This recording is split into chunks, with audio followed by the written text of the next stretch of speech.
Hey guys, increasingly homeless looking Scott here, and today I wanted to go over the developer update for the All Things Wicked patch that will be coming out on Tuesday. These are the changes from the PTB that have been made from community feedback, and I gotta say again, the majority of it is extremely good. I don't think I have anything negative to say about anything. I think they could have gone a bit further with some things, but for the most part, there's just simply nothing bad in this whatsoever. Even the damn patch notes themselves got a buff. Look at this beautiful graphic that they've actually categorize all the stuff in. Very nice stuff. So overall, let's go with the unknown. Let's start here. The weakness duration has been increased by 6 seconds when a survivor gets hit. So in a nutshell, basically what this means, when you hit the survivor with your power when you're playing the unknown, if you bounce it off something and it explodes and they get the weakness status effect, they get a little purple debuff on them. So as it was in the PTB, it would decay just a little too fast. It decays by looking at the killer. It would decay a little too fast to the point where most of the time I would hit them with the initial one, then I would actually damage them in some way, but then it would expire, and then I'd have to hit them with another one, and then I'd have to hit another one to actually damage them. So you'd basically have to hit them 4 times if they were competent and kept looking at you during the chase, because looking at the killer is how it's removed. So basically, the better the survivor, the quicker it would remove the weakness, which felt backwards. So the better players had even more of an advantage, and that did not feel good in the PTB whatsoever.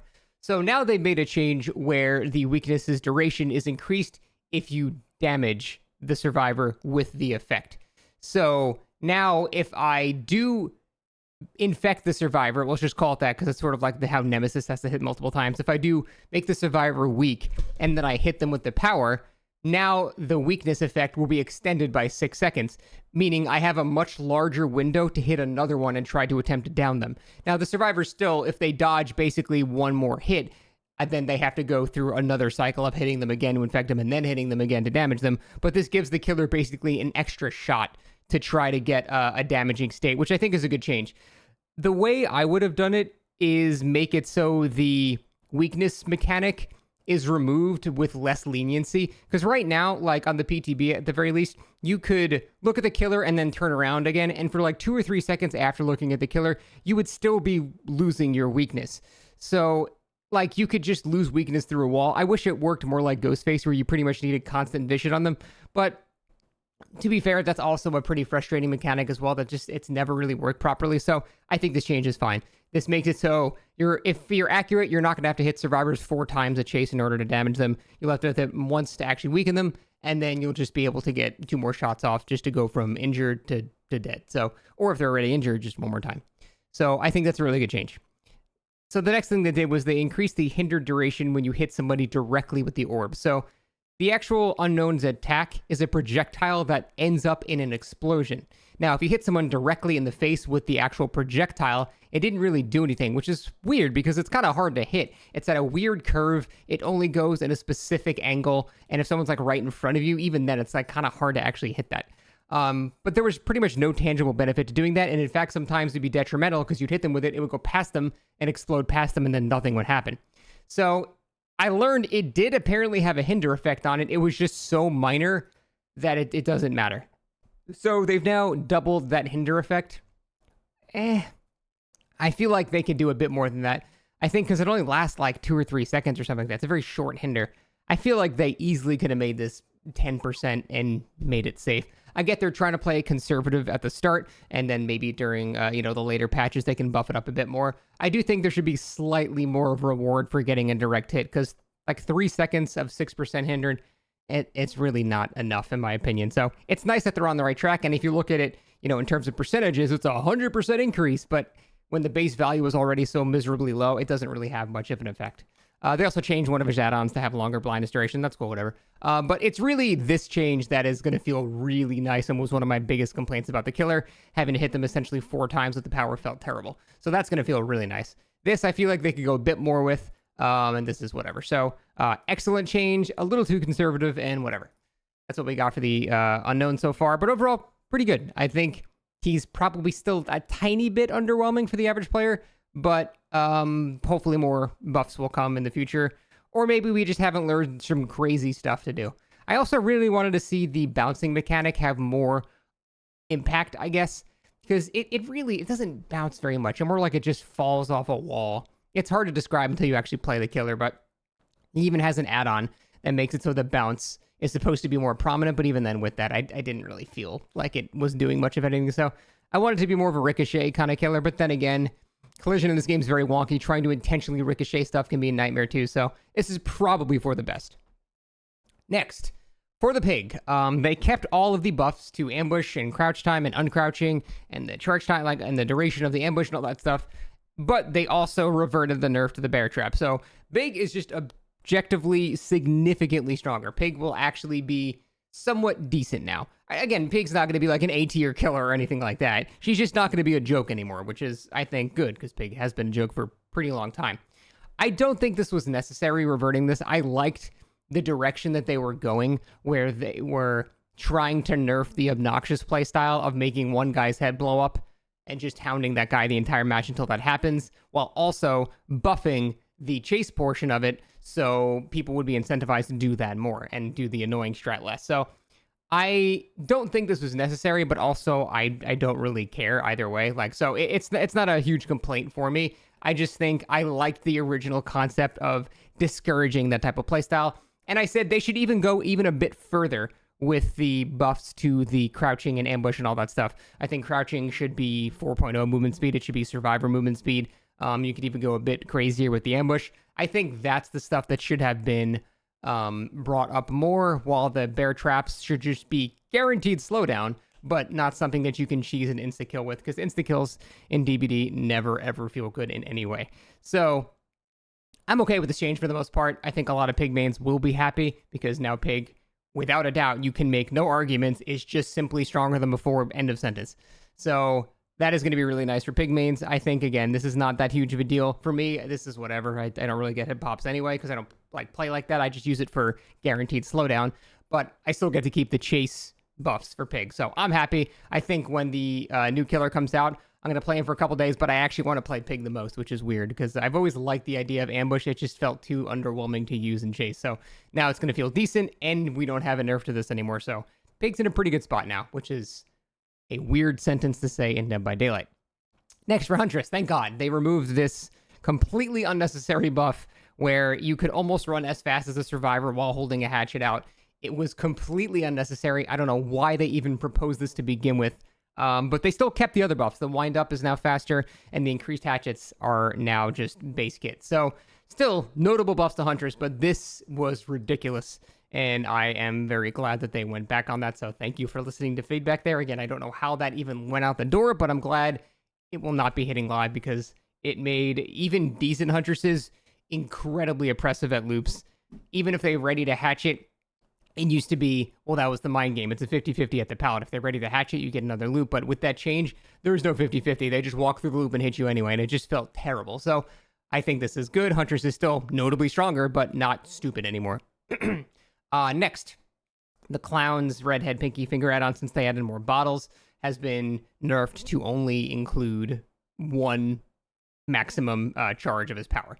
So this is not as bad for, like, you know, Clown instead of Huntress, because Huntress, once she throws that hatchet, she's shit out of luck. There's nothing else she can do. She has to go to a locker, or she's useless. With the Clown, you just hold control for 2 seconds and you just try again. It's not that big of a deal.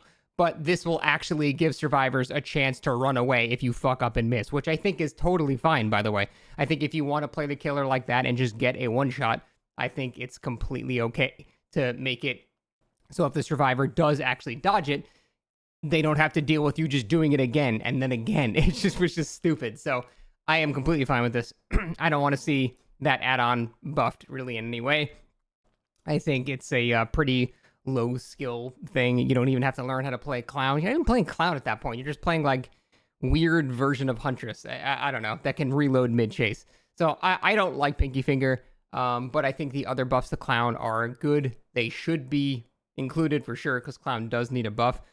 And I guess we'll see how the new Invigoration buffs affect overall games. I remember when I played on the PTB, I didn't feel like his changes they weren't super impactful. Like, I noticed them, and the increased duration of the haste felt really good, but I feel like I didn't use the haste add-ons or the haste bottles that much. There were certain times when it's useful, but a lot of times it's just a junk loop where a simple purple bottle with Flask of Bleach is plenty of slowdown. Like, you don't need any more than that. So, is it going to do that much to change his placement, like on a tier list? Not really, but I mean, it's still a welcome change. But yeah, the pinky finger stuff was dumb, so I'm completely fine with that. Weaving spiders. So they pretty much did what everybody wanted them to do, which is apply the brand new part effect to generators. So now instead of just simply giving you 15 charges in all gens, it removes charges from the maximum amount of gens, or a maximum amount of charges you need to complete the generator, effectively applying a brand new part to every gen on the map, which is actually really useful. The downside is they reduced it to 10 instead of 15. I don't think this is necessary. I think they could still do 15 and it would be fine. Because you got to realize the majority of people that are going to use this are going to be using it in solo queue, and the time investment is still not going to be in their benefit whatsoever. So this is still going to be a detriment to bring overall. However, if you're talking about really good 4-man survive with friends that can communicate the killers coming to interrupt or something like that, it does actually make this kind of actually good. So I feel like right now, in its current form, with all gens being reduced by 10 charges, it's good in the hands of a full team, pretty much. It's not even overpowered. It's just like, okay, that's pretty good. It might be worth the time then. The 15 charges is more like for solo queue, but you also have to take into account the fact that Survive with Friends will benefit from that as well. So it becomes disproportionately stronger, and that's hard to balance. So I've always thought invocation perks are going to be a nightmare to balance. So we'll see how this works. I think 10 max charges is better than 15 current charges, so it's a buff. But I feel like it needs to have a little something more, or take a little less time to charge it, or just something. It needs a little bit of salt on it to be cooked into a very tasty perk. So close, but let's see how it actually goes on the live servers. Strength in Shadows, which was actually a pretty good perk, has been buffed even more. You know, have 70% healing speed in the basement compared to 60%. So combined with Botany Knowledge, this is actually a pretty damn fast self-heal. Now, it does involve you going to the basement, but strangely enough, the basement can be one of the safest places on the map, because it's very rare, if a killer has no reason to suspect anything, to just go out of your way into the shack, down the stairs, and then just check the basement. It's not very common for the killer to do that. And in fact, if the killer does do that, it's a lot of wasted time if no one's there. It takes a good 15 seconds to go into shack, downstairs, check them, come back out, and then leave shack. It's a pretty big waste of time, which is why I don't even like hooking people in the basement. I think it takes too long to get there. I'm not going to camp it anyway, so it doesn't benefit me at all. So overall, this perk, in my opinion, is actually good. I actually think this is a strong perk. There are a couple of maps where basements are kind of in weird places, and it's hard to get value from it. Like that in preschool, you got to go in the school, then down the stairs, then down the basement stairs. In that type of map, sure, it's going to be a bit more awkward, but then you have certain maps like Wrecker's Yard where you can access the basement from anywhere in like 10 seconds. So it really is going to depend on the map that you get. It's going to be a bit more RNG heavy there, but you have to compare it to being essentially twice as strong as Self-Care. So even at the worst case scenario, it might just be like Self-Care. If you have to run 20 seconds to actually get to the basement and then benefit from the perk, it'll just be like on par with Self-Care, not worse than that. I think this perk is better than Self-Care in almost every single way. So I think this is surprising that they buffed it, but yeah, this is a worth using perk in my opinion now. Wicked, we've already gone over what the actual changes were. On the PTB, it was some junk that didn't really do anything, but now this makes it so when you're hooked in the basement, you can always unhook yourself. It's basically a guaranteed deliverance with no downside other than you have to be hooked in the basement. You also get a 20-second aura read on the killer, which is massive, but that's only if you're unhooked from the basement. So I think that's a decent perk. I don't think it's overpowered or anything. It's good to counter certain basement proxy camping killers and things like that, but it's not overwhelmingly strong, and frankly, a lot of killers that have a strong basement game like Trapper or Leatherface can still down you anyway, even if you do unhook yourself. So it's decent, not OP. It's okay. It's not terrible. But for the most part, that are the patch notes, or those are the patch notes. And they have the watch list, which is like, you know, the things that they're keeping track of for the unknown and the invocation and the pig. So, like I said, a couple of these things have just a little bit more, little tiny things that they need to be changed, or little tiny things that need to be buffed. And it seems like they're looking at that stuff, which is good. So they're aware of basically all the things I just said. But overall, I feel like I have to commend Behavior. They pretty much took every single bit of feedback from the community and applied every single thing that we asked for, which is great. And I've noticed a pattern lately of them doing that more and more. They are definitely more responsive to feedback than they used to be. They still initially propose some crazy stuff, but at least now they're not double downing on it. They kind of pull it back once they see the community's upset with it, and that's great. That is something that is needed to happen in this game for nearly 8 years, and I'm glad to see it. It took a long time, but we're finally getting to the point now where they're like genuinely looking at every single thing the community says and making great changes based on that. So hopefully they keep that trajectory, because that's nothing but good for the game. Anyway, that is it. That is the patch. Thanks for watching. See you next time.